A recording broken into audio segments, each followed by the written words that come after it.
It is 2013 in the 7th richest nation on earth. Yet for the last 3 years in England, homelessness in all its forms has been rising relentlessly. Rough sleeping, statutory homelessness, people stuck in temporary bed and breakfasts are all going up. Many more are getting by in overcrowded accommodation, forced to sleep on friends' and families' floors or in squats. Last year, over 100,000 households came to their local council as homeless. Many more are struggling, falling into arrears with the rent, bills going unpaid, rooms unheated. The queues outside the food banks grow longer. A rising tide of desperation right on our doorsteps. How did we get here? In early 2008, things were very different. Homelessness was at a historic low. Unemployment was down. The London mayoral candidates even promised to eliminate rough sleeping entirely by 2012. It was before the great banking crash. Later in 2008, the world economy was rocked to its core. Financial panic spread as stock markets plummeted and giant institutions crumbled. Across the world, there was a scramble to contain the damage. The British government spent hundreds of billions bailing out the banks. At first, the lives of most ordinary people in the UK seemed unaffected.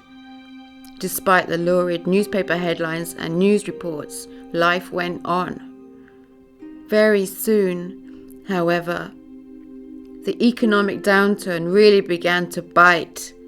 Unemployment and underemployment leapt.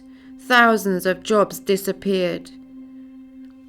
It got more difficult for people to make ends meet, eking out savings here and there, borrowing, cutting back on meals, but the strain was growing. Against this grim backdrop in 2010, the coalition came to power. Their first major act was the emergency budget.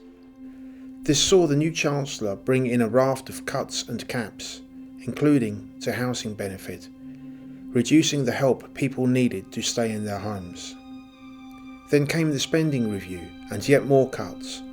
Then the welfare reform bill, yet more cuts. And this against a housing crisis with successive governments failing to build for decades, demand growing, housing getting more and more expensive. The austerity affected those with least to lose the most, unemployed and the working poor alike. Local councils that had offered services to prevent and solve homelessness were to see their budgets decimated.